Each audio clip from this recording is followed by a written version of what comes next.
listening to Pablo there, Dance Alone, great song. We have a guest in the studios. His name is Akio Kawahito. He's a founder and music creator for Strictly Soul. Maybe when you hear Strictly Soul, what comes to your mind? A few things like this. We have this guest in the studios. I'll do the honors and send them over to Juliana to kickstart off this interview. Yes, I'm very excited and humbled to be next to a man who decided to create something very nice like this. I mean, this night here particularly sweeps off Kigali night dwellers. And I would like to say very good morning to you, Akio. Thank you for having me. Good morning. Good to have you in the studio. So why did you come up with Strictly Soul? Why Strictly Soul? So I've always been an R&B lover. You know, growing up, there was two things that I really, from a music point of view, that were impactful in my life. And one was hip hop, just because growing up as like an Asian kid in the U.S., like trying to find identity. So there was basketball and hip hop. Those are kind of the two things that all the Asian kids, for some reason, I don't know why, that we gravitated towards. And then at the same time, you know, I was growing up in the 90s. So that was what a lot of people feel like was the golden era of R&B. Yeah. So, you know, it was such a big part of my life growing up. And then as I got into DJing, I started off mostly as a hip hop DJ. Okay. But I always had a love for R&B. So when we had parties, we had a DJ collective. It was myself and two other DJs, the three of us. Mm-hmm. My role was always in that collective was the opening sets. So I would play a lot of R&B, and my job was to kind of play for the girls. Yeah. And then at one point I was thinking, what if we just made a whole party just of R&B and for girls? And that's kind of how it started, is we wanted to make a party for girls. If you come to Strictly Soul, you'll see that it's like 70% female. Mm-hmm. And that was kind of the energy that we wanted. We felt like nothing like that existed in South Africa. And then also in Africa, we did our research, and there were no like real R&B parties. There were like soulful Sundays and stuff like that were chilled, but we thought that, you know, let's create something that's hype, that's got energy, and it's focused on R&B. I just knew this cannot be a Gen Z. It had to be a 90s kid to actually create something like that. So can you tell us more about yourself? You said you're an Asian kid growing up in America. Yeah. So is that why you're called Akio? Yes. Where are you from exactly? So my father's from Japan, and my mother's from the Netherlands. Both of them were immigrants. I grew up, I was born in the U.S., so first generation born in the U.S. And yeah, so I was, because of my roots, I was fortunate and able to live across the world. So spent some time growing up in Japan as a kid, and then also going to the Netherlands every year. So, you know, I think from an early age, I had a very much like a global perspective.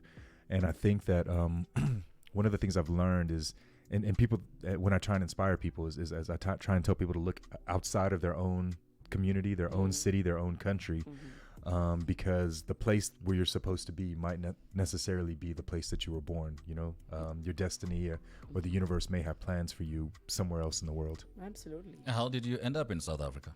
I was working on a project after I graduated from university. I was always kind of a student DJ. I was working on a project that was combining hip hop and youth development, which took me to Cape Town. A friend of mine was dating a girl who had done her field work at a radio station in Cape Town. They put me in touch with the director, started a project. It had to be a girl involved. Fantastic. And yeah, ended up in Cape Town and started a party on the first Wednesday of every month called Cool Out, which was a hip hop party in 2008. And it was just kind of right time at the right place, you know. I think for South Africa, there was a love for hip hop, international hip hop, but it was right around 2011 when South African hip hop really blew up with AKA Casper, all of that type of stuff. Yes. Is he still there though, Casper Joves? Casper's still doing his thing. Yeah, he still finds a way. Like, that's one of his skills, is he always finds a way to stay relevant.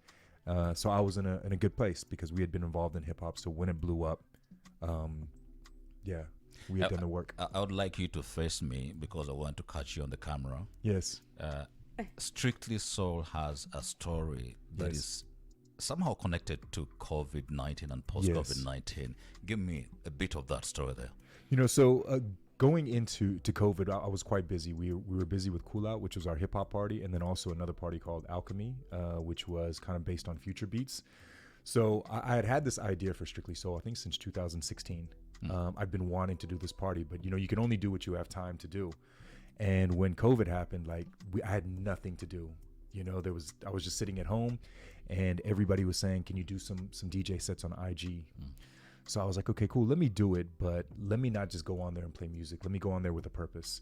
So I thought I've always had this idea to do R&B. So let me do an R&B set on IG Live. A friend of mine and I, we came up with the name Strictly Soul. And then we decided, let's create this as an actual concept. And if it works, then once COVID is over, then we can turn it into, we already have a name. Physical event. Yeah, so now we can turn it into a physical event.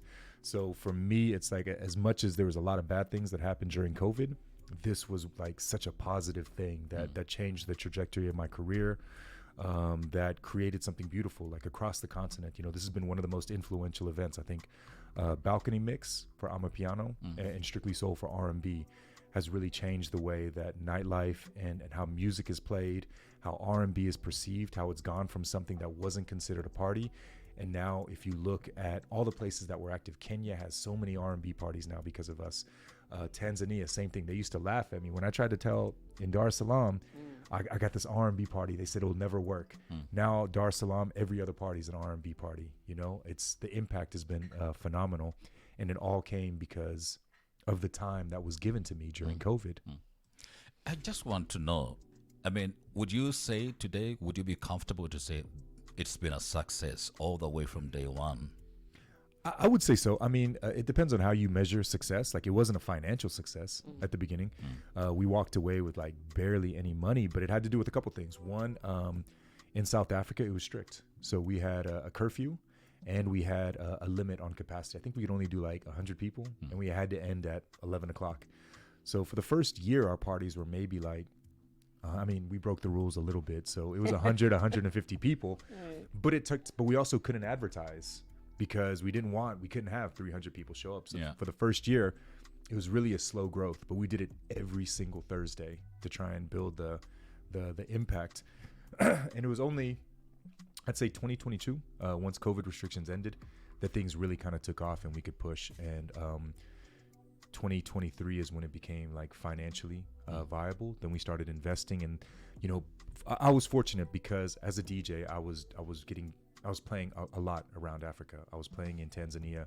I was playing in Nairobi and a few other places. So that allowed me to kind of see the other cities and what the trends were, and understanding that this didn't exist.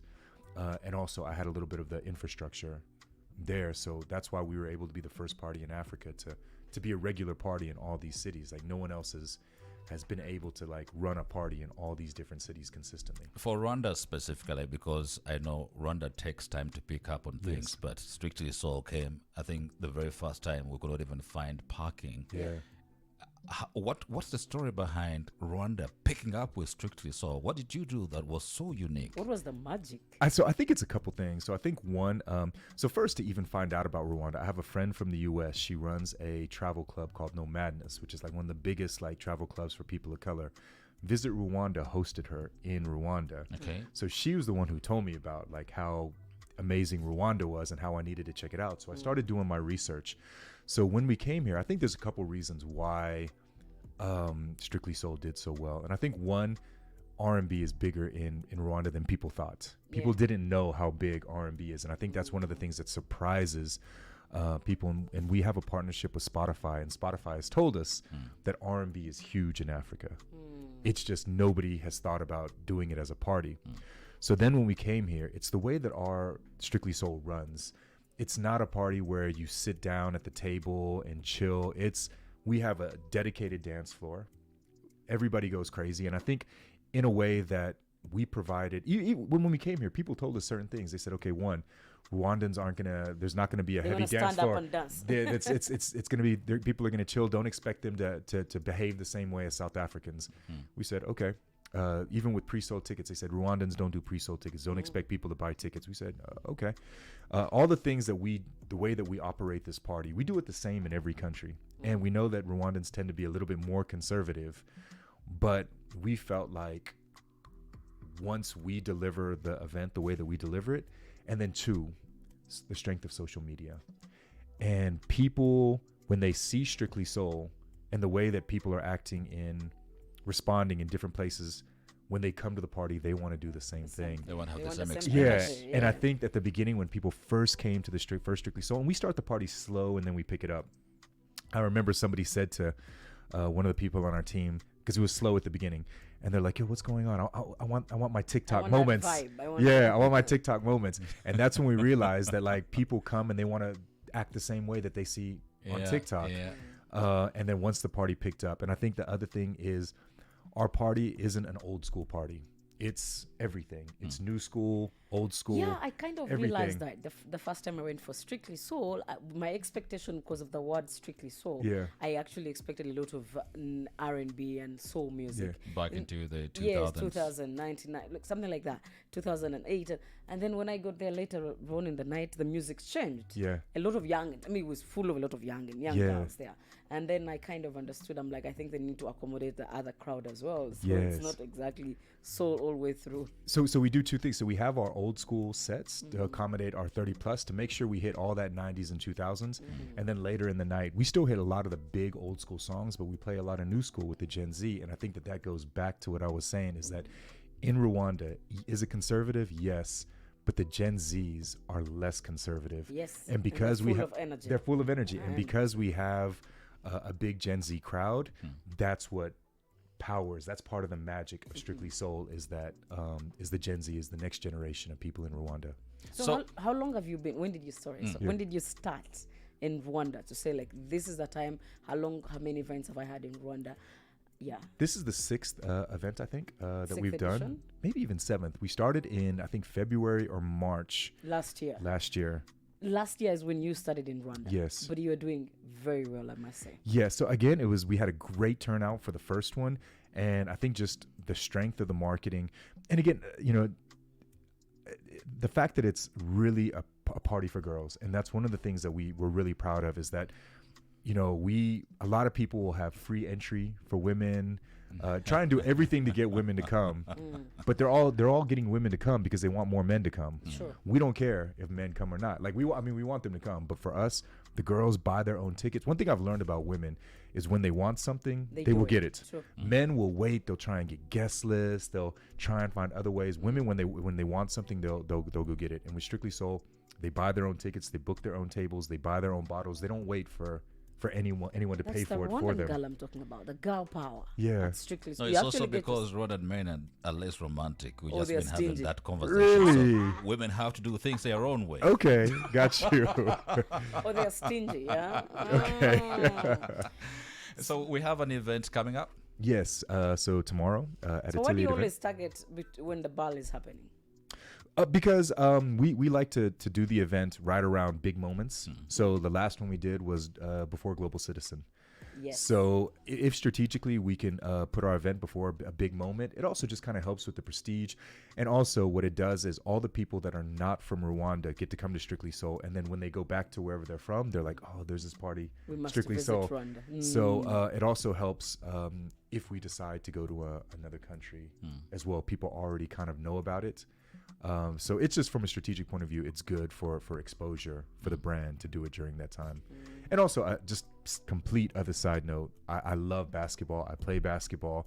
So anytime I have an opportunity to be involved in basketball, check out the games. At some point I'm going to have to retire from DJing and music, and I'd love to do something with the NBA or something like that. Man, I believe in for me, work. If you have to work, you have to get up every day and work. You should love it, and you should be passionate about it. So, just thinking ahead. Do we see you play from the All Stars maybe at some point? Well, they got me in the celebrity game, I think, in South Africa. So I'm looking forward to that. Oh, okay. Yeah. So you say tomorrow you have an event, same venue? Atelier event. That's our partner. We love the space. It's premium. Again, we want our party to feel high end. We want it to feel like a reason to dress up. And we'll be going from 7 p.m. Quite early. But that's dinner service, chilled music, and then things really pick up around 10 p.m. and then we'll go to about 1:30 or whenever we get shut down. So yeah, it could be 1:30, it could be 2. You never know. Listen, this is your baby. You're taking your baby places. What is the ultimate dream for Strictly Soul? So there's two things I would say. So one is we're going to continue to grow across Africa. We're looking at a couple other places. We're looking at Ethiopia. We're looking at Zambia. We're looking at Mozambique. We're looking at Nigeria. So as we grow across Africa, one of the the biggest things that we want is to help promote African R&B. So that's one of the things. We've got great partnerships in South Africa with Universal, Sony. We do a lot of events with local R&B artists. We want to create these partnerships everywhere. So even at our event, we make sure I try and play as much African R&B as possible, because we don't want this party to be a party where we're only playing US, UK R&B. We want, this is the biggest R&B party in Africa. We want it to promote African R&B, but it takes time. It takes partnerships, Spotify, BET, MTV, record labels, all of those things to get people to listen to more of the local R&B. And even with the DJs that I book in Rwanda, I tell them, don't play all the same things I'm going to play. I want you to play Rwandan R&B because I don't know it. Which Rwandan DJ's playing tomorrow? It'll be Hot Temper. Okay. Yeah. Hot Temper. So that's one goal. And then the other goal is we're trying to expand to the East. So that's Middle East and Asia. I feel like there's a lot of opportunities. I feel like I think so. in the Philippines, they love R&B. I know that in Singapore, they love R&B. South Korea, I think that there's a lot of gaps. Even next week, I'm booked for an R&B party in Shanghai, so I'll be going to China. So I think that it exists. China and R&B together? Well, it's Interesting. it's a lot of like expats. It's a lot of South Africans. It's a lot of Americans that come, but some Chinese as well. Even Jamaica, by the way, I was so shocked. Jamaica. Yeah. So we've got a friend from Everyday People, which is a big party in New York. He hit me up and he said, "Have you thought about doing an R&B party in Jamaica?" I said, "Really?" And he's like, "Yo, man, Jamaicans love sing-alongs. They love R&B." He's like, "No one's doing it there yet. Yeah. You should consider it." So I'd never thought about it. So, for us, I'm not trying to do anything in New York. They've got a million R&B parties. I'm not trying to do anything in London. They've got a million R&B parties. We look for the spaces where it doesn't exist, and that's where we try and focus. And also, the perspective is global. It's a lot of these parties in the U.S. and the UK. They're American centric. They only think about America. For us, we want to think about the world. We'd like to appreciate you so much for taking off the time to come and be with us here this morning. Tomorrow, you will see all of us. We're ready to come and party We are bet. at we our would definitely atelier, follow. right? Yeah. Looking forward to it. Where are you sending the tickets from? The tickets are available on Hustle Sasa. I think if you go to our Instagram page, Strictly Soul, Strictly Soul Official, if you just click on the bio, there's a link in the bio to get the tickets. But it's almost sold out. But there will be tickets It's at the always door. sold out. Yeah. For some reason, Strictly Soul is always sold out. Yeah, but there will be limited tickets at the door. But I would say get a ticket online to guarantee it. And yeah. The time is about 20 minutes until 10 o'clock in the morning. We've been talking to the founder of Strictly Soul here in the studios, and we look forward to seeing you tomorrow. Maybe before the show ends, we just might give away one ticket, Juliana. Yeah, sure. So look out for that. And much more. Dale 5 is also coming through. He's Soul for Real.